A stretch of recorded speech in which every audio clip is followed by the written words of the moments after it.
Algo más de 100 días después de su llegada al poder, le preguntamos al presidente Gustavo Petro todo lo que usted quiere saber sobre paz, economía, política. ¿Para dónde va este país en el año 2023? Caminen con nosotros.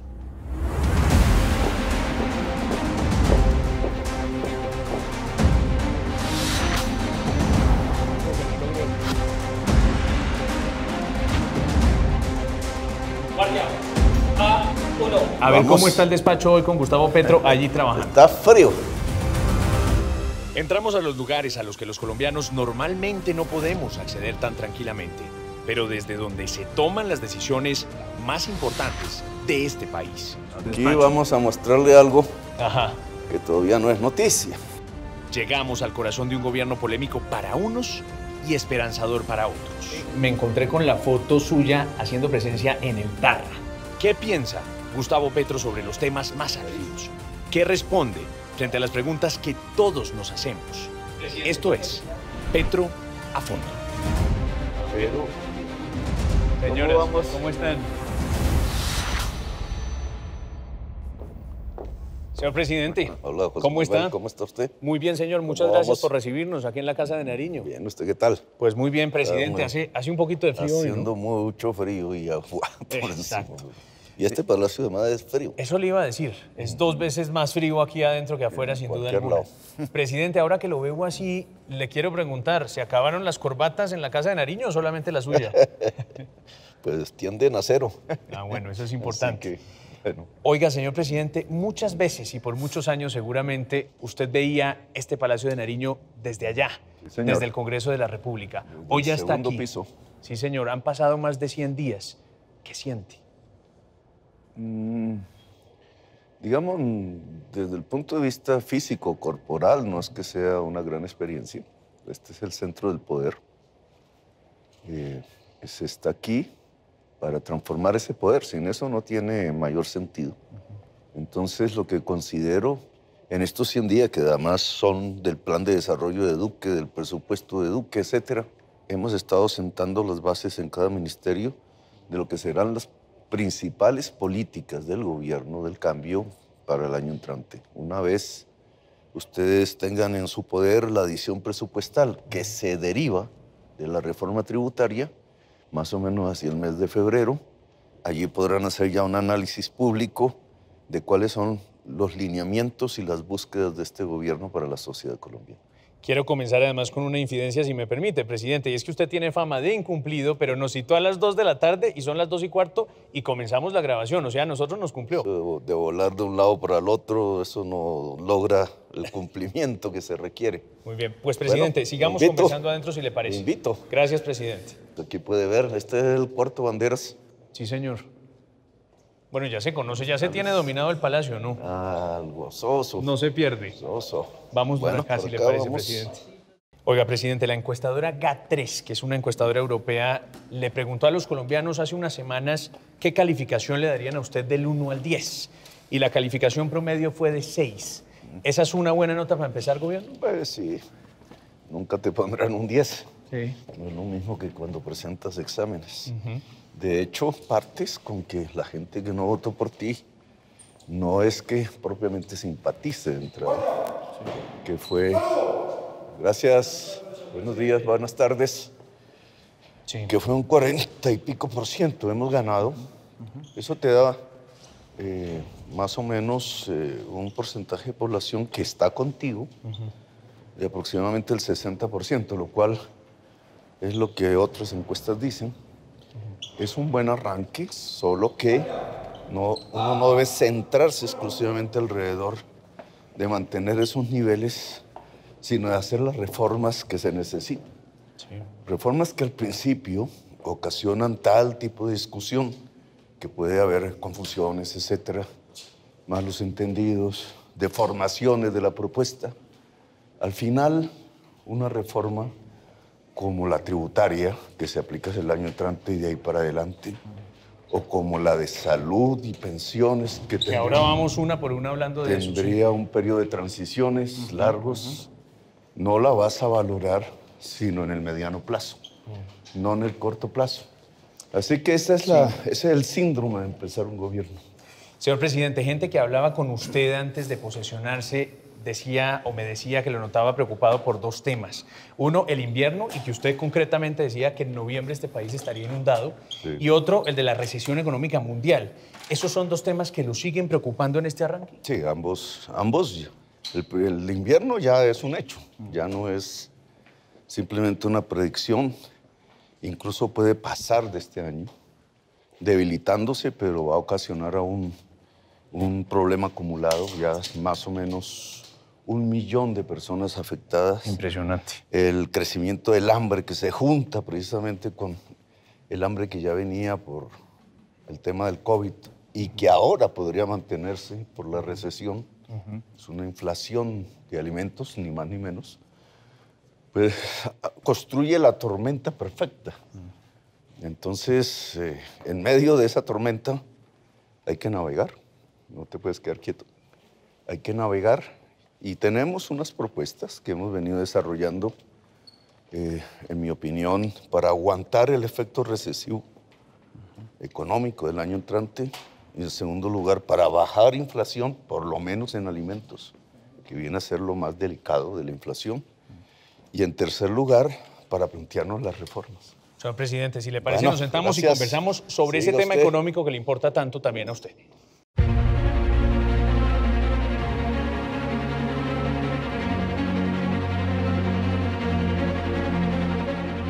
Presidente, transición energética, fundamental para que esta humanidad nuestra no desaparezca, ha dicho usted varias veces, pero tiene que ser pensada, ordenada, gradual, dirían algunos. ¿Cómo va la revisión de contratos de exploración y explotación que usted ordenó hacer en este gobierno? Primero, la transición energética es apenas uno de los temas. No es suficiente. Tienes que hablar de una economía descarbonizada, es decir, que el elemento químico, petróleo, carbón, hidrocarburos, no esté ni siquiera en los procesos de transformación industrial o agraria. Entonces va mucho más allá de del simple cambio energético. Por ejemplo, la principal rama de emisiones de CO2 equivalente en el mundo es la carne de res, que poco tiene que ver con este tema de la matriz energética, pero fíjate, en mucho sobrepasa incluso las emisiones de carros. Operar allí en cada rama, transformarlas, va a ser el desarrollo de lo que se llama la economía descarbonizada. Déjenme, ya vamos para el tema de la producción y la industrialización de este país, pero antes precisarles sobre este asunto energético. Después de esa revisión que ustedes están haciendo de esos contratos de exploración y explotación, si en el futuro cercano se necesitara uno más o unos más, ¿usted no cerraría esa puerta? No, pero creo que no va a ser posible. Estoy hablando ahora en la COP27 con el canciller, el primer ministro alemán, que ha tenido que hacer crecer sus importaciones de carbón por el problema de la guerra y el tubo ruso. Y me lo advirtió así de frente. Sí, ahora en estos 2 años vamos a comprar más, pero nuestro plan, que consistía en cerrar hacia el 1938 toda la demanda de carbón, lo adelantamos. Entonces, en realidad, el mundo no da espera. Es un problema de vida, no es un problema de caprichos, no es un problema de locuras ideológicas. Es la ciencia la que dijo cuál era el problema, dio las soluciones. Y es la política la que ha entrabado el que podamos caminar más rápidamente. Una política anclada en intereses particulares. Presidente, dígame una cosa, teniendo gas en Colombia, ¿vamos a llegar a un escenario de importar gas desde Venezuela? No creo. El cálculo que tenemos con los datos que tenemos es que ese momento no llegaría. Muy bien, hablemos más de economía también. Acaba de aprobarse la reforma tributaria presentada por el gobierno ante el Congreso de la República y ya se está hablando de una reforma para el 2023, otra reforma tributaria. Antes de que se nos infarten los televidentes, ¿por qué no nos explica, presidente, qué es lo que buscan en concreto con esa nueva reforma en 2023?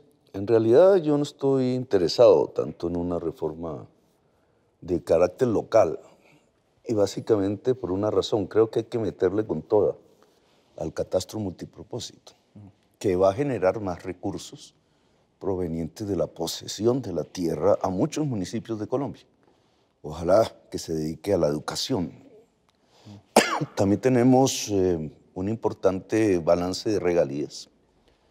Aquí hemos cometido otra bobería, que es dañar la inversión de regalías, porque se construyó en la discusión política con el Congreso desde hace años como una especie de repartija, bajo la excusa de lo regional y lo local, pero con la realidad de que son transferencias a contratistas de la clase política tradicional. Se han robado esas regalías históricamente, presidente. ¿Qué tal los elefantes blancos que vemos todos los días en las regiones del país? ¿Cuál es el mayor problema? Que eso no es eterno. Es como si nos gastáramos el ahorrito, porque cuando ya dejen de demandarnos petróleo y carbón, se cae a cero las regalías. Luego, este es el momento en que deberíamos estar aprovechando para hacer las mejores inversiones posibles. Pero, perdóneme, presidente, entonces eso de la reforma tributaria en 2023 es más una idea del ministro de Hacienda, pero no suya. Lo está pensando como un ordenamiento normativo en donde hay confusiones, donde se han presentado problemas de interpretación, pero no como una nueva reforma que va a llegar más recursos, porque esas ya están. Así que no hay preocupación por ese hecho. Presidente, mucha de la gente que nos ve a esta hora tiene preocupación sobre si le va a alcanzar la platica el año entrante. Eso tiene que ver con la inflación, pero también con el salario mínimo. Yo sé que usted no nos va a anticipar la cifra de salario mínimo, pero sí le quiero preguntar si para usted hay un piso debajo del cual no sería digno un aumento del salario mínimo en Colombia en 2023. ¿De dónde no estaría dispuesto a bajarse el presidente de la República? El nivel de vida tiene que ver más con la inflación que con el salario mínimo. Por varias razones, rápidamente te las explico. La mayor parte de los trabajadores y trabajadoras de Colombia ganan menos del salario mínimo, 60%. Ese decreto no va a funcionar con la mayoría de los trabajadores, pero con ellos sí funcionaría que bajara el precio de la carne, que bajara el precio de la electricidad, que bajara el precio del transporte, del arroz, el subsidio a fertilizantes. Está en 20%, yo quiero elevarlo a más del 50% o quizás el 80%, vale un poco de plata. Pero si se concentra en alimentos y café, aumentaría la rentabilidad para el productor directo y productora directa de alimentos. Por lo mismo baja la inflación. Transitando hacia una baja relativa de sus precios, que es fundamental para el nivel de vida de las personas. Hay otro frente que es la electricidad, más complicado, porque heredamos unos contratos raros que estaban clandestinos por ahí, bajo materia reservada, y que tienen que ver con la distribución de energía eléctrica en el Caribe colombiano para dos empresas, en un negocio que, en mi opinión, estuvo muy mal hecho. ¿Quién estaba detrás de esos contratos raros, presidente? Hay unas dos sociedades. Una la lideró EPM en el lado cordobés, Sucre, Bolívar. El otro, unas empresas privadas de contratistas del Estado, con subyúdices, con los que quiero hablar porque realmente ese esfuerzo, así como fue estructurado, va a dañar las posibilidades de desarrollo del Caribe colombiano. Sé que el foco está en la lucha contra la inflación y parece muy bien, pero ¿y de salario mínimo no me dijo nada, presidente? Afecta a un grupo pequeño de trabajadores, ya te informaba, porque la mayoría está debajo, es decir, es una ficción. La mayoría no son asalariados, tienen un ingreso de rebusque, la mayoría de la gente en Colombia. Claro, o sea que una cifra del 18, del 20%, ¿a usted le da igual? Para las personas que están abajo, no funciona. Incluso puede hasta perjudicarlos. Para las personas que están arriba, 40%, funcionan salarios mínimos, como ya están decretados, subirían, y en los grandes asalariados de Colombia, porque han tenido la astucia a través de las normas de ligar sus salarios al salario mínimo, como los congresistas, por ejemplo, o todas las capas de más alto salario están indexadas, es la palabra que se usa técnicamente, al salario mínimo. Y hay un completo error. Total. Una de las cosas que vamos a hacer es desindexar, de tal manera que el salario mínimo beneficie a los trabajadores del común, no a los grandes asalariados del país, generalmente del Estado. Cifra aproximada, presidente. Hay que manejar tres variables, y no voy a darte los datos, Pero el decreto de salario mínimo debe tener 3 datos. ¿Cuál? Salario mínimo, Sí. salario real y salario relativo. Para mí el más importante es el salario relativo. Te explico rápidamente. Sí, por favor. Porque es el porcentaje que los asalariados ganan, incluidos los ingresos por debajo del salario mínimo, de los ingresos nacionales. Si ese porcentaje disminuye, como viene sucediendo en los últimos 20 años, los trabajadores de Colombia, las trabajadoras cada vez ganan menos de la riqueza nacional y esta se concentra en una minoría. Si esto, como sucedía hace unas décadas, es al revés, el salario relativo crece más que los ingresos nacionales, entonces tendríamos una sociedad cada vez más igualitaria, donde el pueblo trabajador ganaría más que proporcionalmente que los dueños del capital. Presidente, creo que muchos colombianos compartimos la idea de que 3 millones de adultos mayores tengan un subsidio por parte del Estado cuando no logran pensionarse. Hoy es de 80.000 pesos. Usted lo quiere llevar a 500.000 pesos. Pero ¿cómo hacer eso sin meterle la mano en el bolsillo a los colombianos que honradamente también han ahorrado para su propia pensión durante tantos años? En primer lugar, ejemplo que siempre pongo en los pueblos, los campesinos cafeteros generaron la riqueza que existió en la nación colombiana en el siglo XX. Exportaron miles de millones de dólares al año, con eso se construyó parte de la infraestructura. Muchas de las grandes empresas de este país nacieron de ese esfuerzo. Y hoy no ha sido posible que yo pueda encontrar un campesino pensionado. Me parece la mayor de las injusticias, porque si le entregaron al país miles de millones de dólares, ¿cómo que el país no ahorró una pequeña parte para garantizar la pensión de estas personas ya en la tercera edad? Esa es la injusticia del sistema pensional colombiano. Ahí no solamente tienes el campesinado cafetero, todo el campesinado, la mayoría, las mujeres ya de edad que viven más en promedio que los hombres, hombres que han estado en la economía informal y ya llegados a viejos no tienen cómo sostenerse, muchos abandonados por sus familias. Es un núcleo de pobreza real. Son 3 millones de personas. Algunos reciben 80.000 mensuales, la mayoría no. Que todos recibieran 500.000, como es mi propuesta, los sacaría de la pobreza, porque es un ingreso individual, de la pobreza estadística. Como digo en la campaña, podrían tomarse un plato de sopa y dormir en una cama decente. Y sería un reconocimiento de la sociedad con quienes trabajaron en el pasado por ella, porque esa es la solidaridad intergeneracional. Cuando ya estás viejo, ¿ya qué puedes hacer? Si que los jóvenes del momento en que estés viejo no te ayuden. Claro. Eso se llama solidaridad intergeneracional. Más o menos la crítica a la propuesta que hemos hecho lo que llama es al egoísmo social. No, tú estás viejo, muérete. Es un fascismo, ¿no? Es un muérete. Eso no es problema de nosotros que estamos jóvenes, ¿no? Claro, porque pero del otro lado está, tú trabajaste mucho para poder pensionarte algún día, no nos quiten esa plata. Cuando tú seas viejo, en 30 años, 40, 30, los jóvenes de ese entonces en el futuro también se solidarizarán contigo económicamente, y no por un lado de limosna, sino porque la ley lo establece. Presidente, le oía a Juan Daniel Oviedo, que usted conoce, porque además quería que siguiera con usted como director del DANI, que para 2048 la población trabajadora no va a dar abasto frente a quienes no están trabajando y están pensionados. ¿Esa es una preocupación que usted tiene? Si eso fuese cierto, ya hubiera pasado en Alemania, que tendría hoy la estructura de edades que nosotros tendríamos en el 48. Esas son cuentas mal hechas. Respeto mucho a Oviedo, pero él hace parte de una ideología. Se llama el neoliberalismo. La razón por la cual no trabajó conmigo es que me expresó su propuesta alrededor del catastro multipropósito. Entonces, un concurso para que cada municipio contratara un negocio terminaría siendo.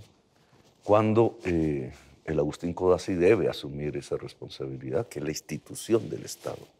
Pero la pirámide sí va a seguir funcionando, poblacionalmente hablando, ¿qué es lo que hace en una transformación social en el tiempo?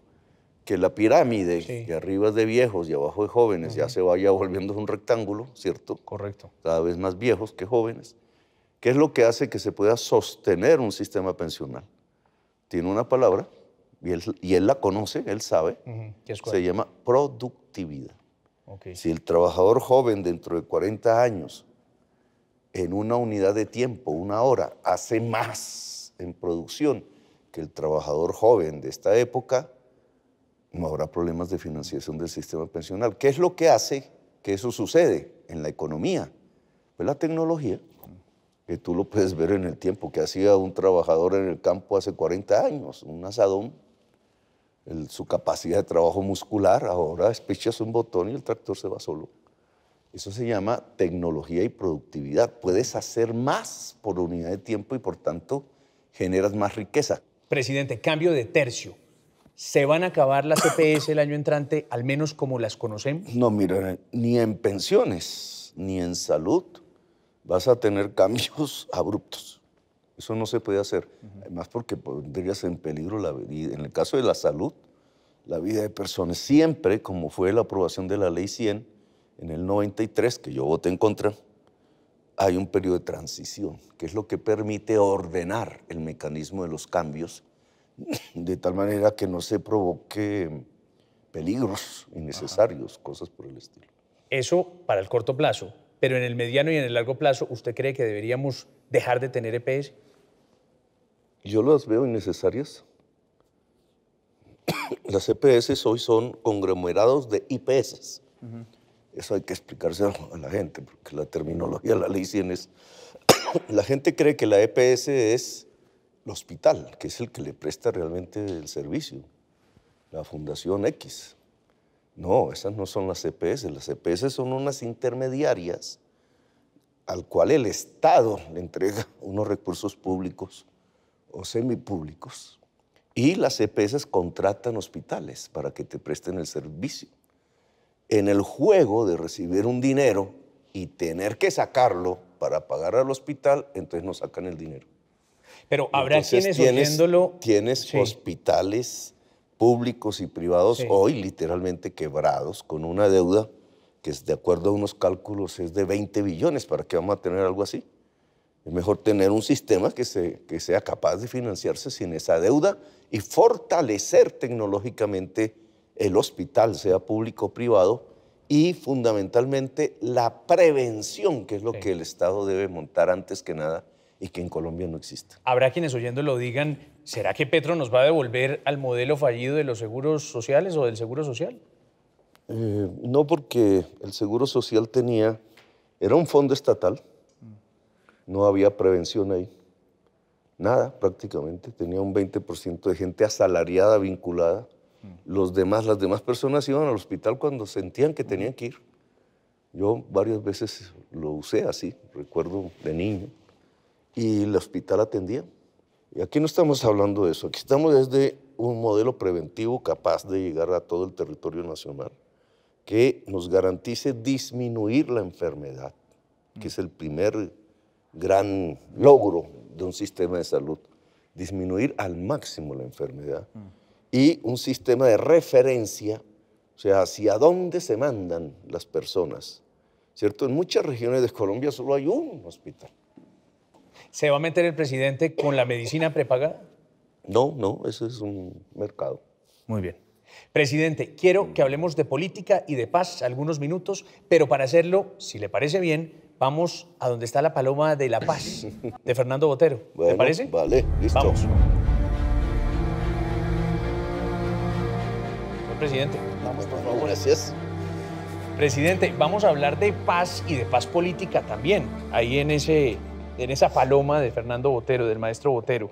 ¿Cómo le ha ido con Uribe 100 días después? Porque uno desde afuera lo que ve es un presidente respetuoso con la oposición, eso hay que decirlo, pero también del lado de Uribe a un opositor leal. ¿Usted cómo lo ve? Yo pienso que hemos logrado algo, y es bajar la polarización que teníamos muy insultante en las calles, porque una cosa es la relación personal y otra cómo eso se va irradiando allá al barrio, a la calle, a la plaza pública. Y hoy por hoy siento así, puedo engañarme, eso ha bajado. Es decir, tanto la sociedad que cree en ese tipo de proyecto político como en la que apuesta por nosotros, hay mala intención de ver cómo se sale adelante. Sí. Sabiendo todos que hay problemas indudables. Sí, es verdad. Pero ese es el ambiente, me parece que es un ambiente positivo que hay que mantener antes de cualquier polarización tonta que terminaría destruyendo las opciones de salir de los problemas. Una pregunta, además de los encuentros públicos, ¿ustedes han dialogado en otros momentos a lo largo de estos más de 100 días con Uribe? No, lo que se ha hecho acá. Muy bien. Y ha sido de conocimiento público. Mire, entonces paso a lo siguiente. ¿En qué momento se le ocurre al presidente Gustavo Petro que hay que meter a José Félix Laforí, nada menos, a la conversación con el ELN? Habían propuestas. Es que la paz se hace entre rivales. Si se hace entre personas que más o menos coinciden en temas, pues puede ser importante, pero de ahí no surge una paz segura. Sí. Pueden surgir nuevos problemas.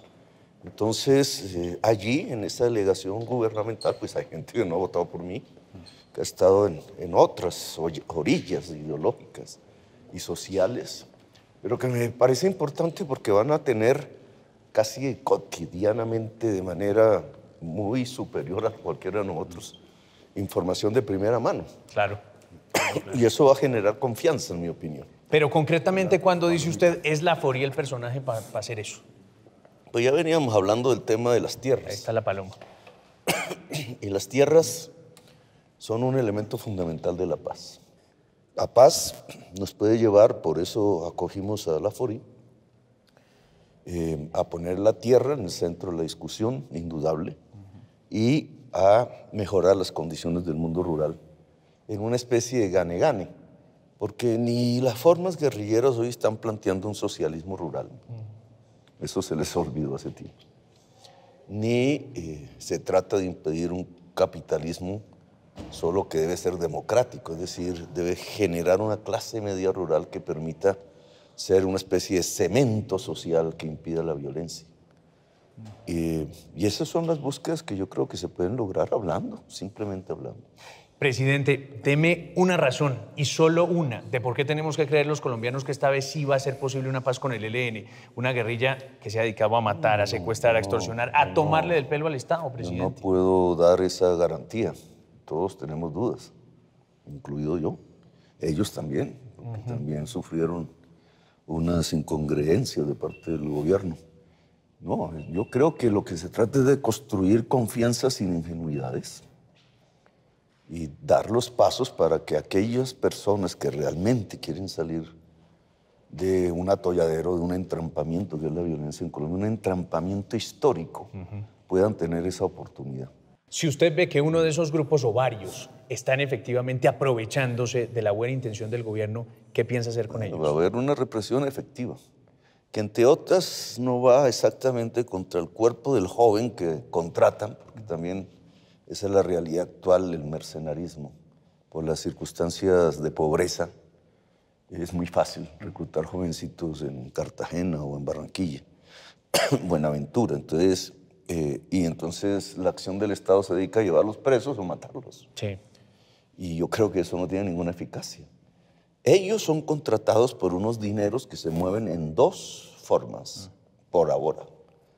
En la cocaína que se va, que por allá se vende, al venderse se va quizás a China, compran contrabando y lo traen otra vez por el mismo puerto por donde salió la cocaína, entra el contrabando que aquí se vuelve pesos y ya. Hicieron el negocio y de paso pues arruinan la industria nacional. Y entonces le pagan a estos muchachos para que presten servicios, etc. Es ahí, en el corazón del negocio, en donde hay que golpear. Si no se golpea en el corazón del negocio, hay una hipocresía del Estado. Está matando jovencitos que realmente no son los mayores responsables del problema para no golpear los grandes capitales que se están moviendo en el negocio. Presidente, sobre paz total, algunos de los colombianos que nos ven hasta ahora dicen, ¿en serio el gobierno va otra vez a hablar con Iván Márquez, con Iván Mordisco, que tuvieron sus oportunidades y las dejaron ir? Sí, pero digamos, ¿otra vez la guerra? ¿Cuántas veces en la historia de Colombia, si uno lee, hay que volver a estudiar la historia en los colegios? Ese es un objetivo nuestro. Pero si tú lees esa historia del siglo XIX, XX, de guerra en guerra, Hay decenas de guerras civiles, de guerra en guerra. ¿No la vamos a pasar en eso? Claro. ¿O suspendemos eso? ¿Qué le han dicho de Márquez? ¿Cómo está? ¿Sí quiere la paz? Lo que sabemos es que sí, pero ya no es el comandante que pensábamos antes. ¿Por qué dice eso, presidente? Porque quedó aislado de eso. Es un individuo que, en mi opinión, tomó una malísima decisión cuando el entrampamiento, que yo hice el debate. Yo creo absolutamente que hubo un entrampamiento por el material que leí, por las grabaciones que escuché. Y los llevaron y se dejaron llevar a las armas de nuevo. Ese es el gran error garrafal que les costó la vida a la mayoría de ellos y a Márquez su físico. Eso tiene un costo político. Es una equivocación radical. Ahora, que puedan tener la opción de una pacificación mayor, pues discutámosla. Yo no le veo problemas a eso. Sí se discute y vemos en qué. Porque si no, pues no tendría ninguna función. Presidente, hubo mucha polémica alrededor de la libertad para alias Violeta del ELN. ¿Era necesario? Pues el acuerdo es que ellos escogen sus negociadores y nosotros los nuestros. Como ese acuerdo ya estaba digamos, construido desde el gobierno Santos, y nosotros dijimos que íbamos a respetarlo, pues ese es el acuerdo. Presidente, la extradición del hermano de Piedad Córdoba, ¿le costó trabajo autorizarla, aprobarla, decidirla? ¿Ha hablado de ese tema con Piedad Córdoba? A mí no, y no he vuelto a hablar con Piedad Córdoba desde campaña, pero trabajo no me costó. ¿Por qué? ¿Encontraba que sí había los elementos para sacarlo? Nosotros no llegamos a saber aquí, ni la Corte Suprema, que es la que primero toma la decisión, ni el presidente de la República, los elementos de una investigación. Tú decides si aceptas o no. Lo que le hemos dicho a los norteamericanos es que si hay una persona decidida a hacer un proceso de paz en Colombia, detenemos. Que si reincide, es decir, nos engañó, se va. Que si no hizo ningún tipo de gesto ni de negociación, se va. ¿Y qué le dicen los norteamericanos en general sobre el tema de la extradición? ¿No se va un cuello de botella? Sí, claro, ellos están discutiendo ese tema. ¿Y cuál cree que es la mayor dificultad? A mí me parece que debería ser un tema de ley. No existe esa ley. Y por tanto es flexible para donde se mide. Un presidente podría, porque se le dio la gana, decir que no. Yo creo que debería haber una ley que más o menos establezca las condiciones en donde una persona se va o se queda, si es que con su quedada en Colombia realmente aporta positivamente en un proceso de paz. Presidente, quiero seguir haciéndole algunas otras preguntas y lo quiero llevar a otro lugar del Palacio de Nariño. Claro. ¿Nos deja? Listo. Que sí, usted irá. ¿Por dónde? Gracias. Vamos, presidente.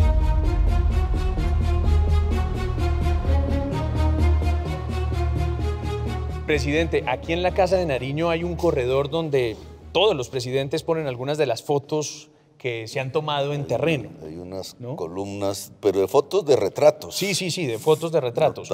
Quiero llevarlo allá para preguntarle por algunas de esas imágenes que han aparecido en estos primeros 100 días largos de gobierno. Yo no sé dónde estarán las mías. Suelo no ver mis fotos. Tengo aquí un pleito. Bueno, mejor se las voy a presentar. El equipo de fotógrafos se la pasa sacándome fotos a mí. Yo quiero ¿Y a usted no le gustan? Le saqué fotos a la gente porque es a lo que voy.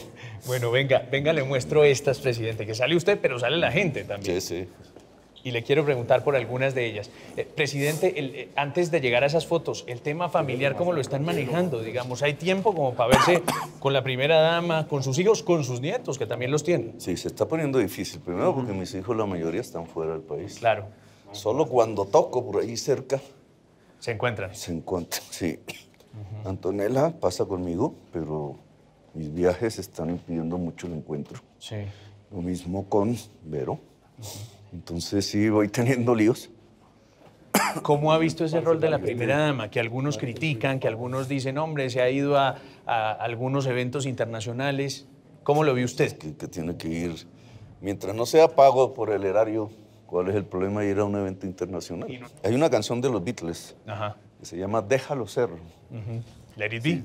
Si tú no eres capaz de dejar ser, entonces eres un autoritario, ¿no? Claro.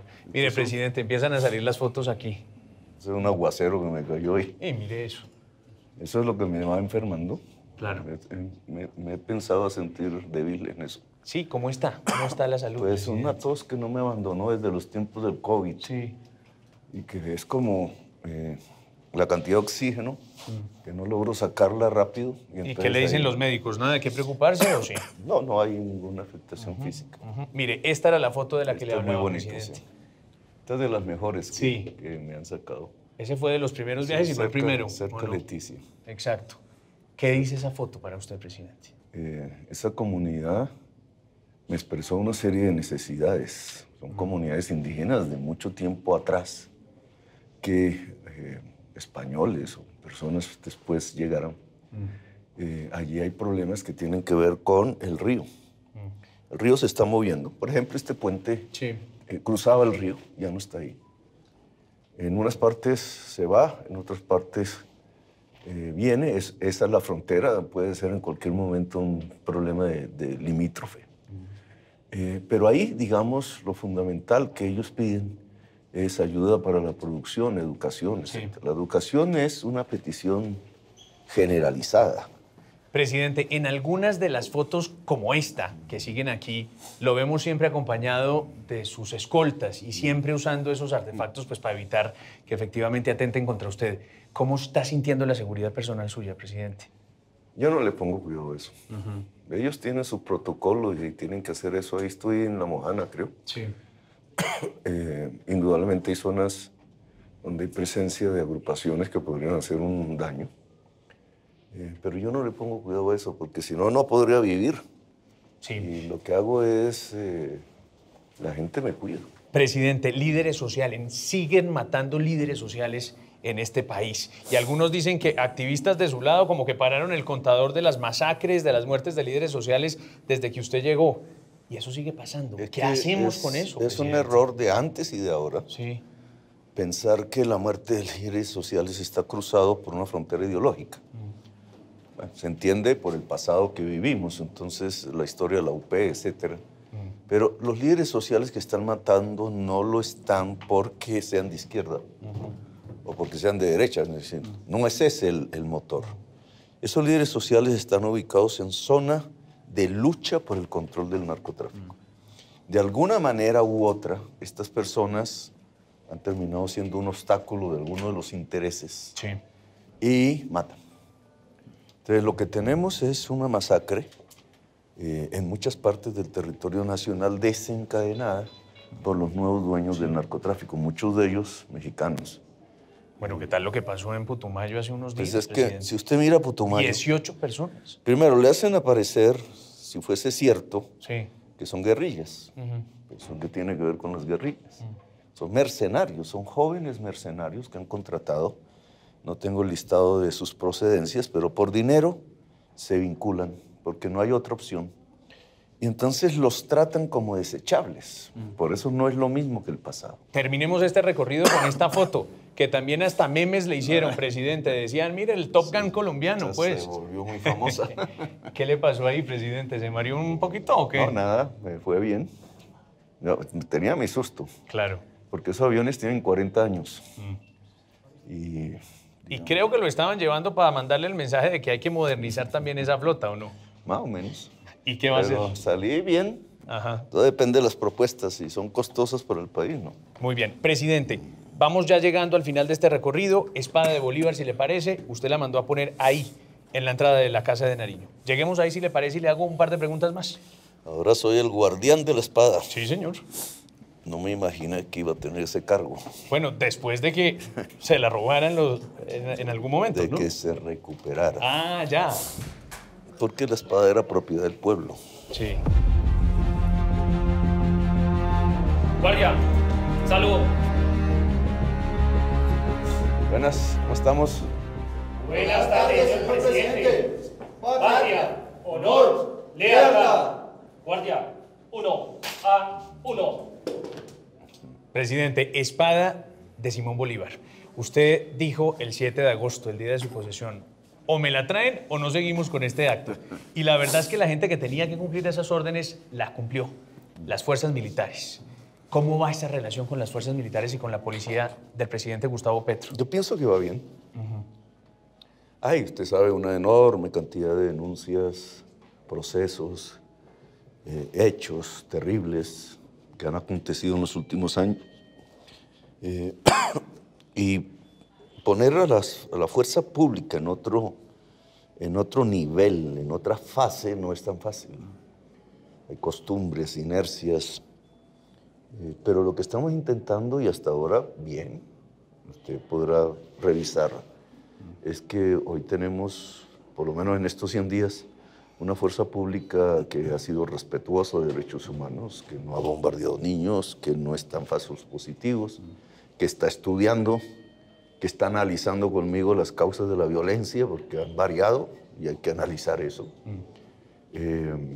Digamos, ha sido un paso importante y positivo. Algunas personas dicen, hombre, a veces al ministro de Defensa como que le hace falta más presencia, más acción. ¿Dónde está el ministro de Defensa? ¿Usted qué piensa? Planea. Digamos, cada persona tiene su talante. Entonces no puede esperar de un ministro de Defensa o un hombre de acción per se, subirse a una montaña. Eso lo puedo hacer yo. Entre otras, tengo una competencia por hacer con la comandancia. Así, vea. Si me ganan. Pero, digamos, no toda persona está en eso. Son personalidades diferentes. Y el trabajo del ministro ha sido concienzudo, mirando las redes, mirando qué pasa allí al interior, hasta dónde esas denuncias son ciertas, no la valoración que como juez que él ha sido hay que tener, que no puede tener uno la cabeza caliente. Sí. Presidente, terminemos esta entrevista con su venia en el despacho presidencial. Bueno, a ver vamos. cómo está el despacho hoy con Gustavo Petro allí trabajando. Está frío. Gracias, ya lo vemos. ¿Cuál es la posición? Bueno, chao. Señores, ¿Cómo vamos? ¿cómo están? El ejercicio estuvo bien. Bueno, presidente, ¿se aprendió los caminos aquí, los vericuetos de Palacio de Yo Nariño? todavía me pierdo, donde hay que entrar por acá, entro por allá. Bueno, presidente, llegamos al despacho presidencial.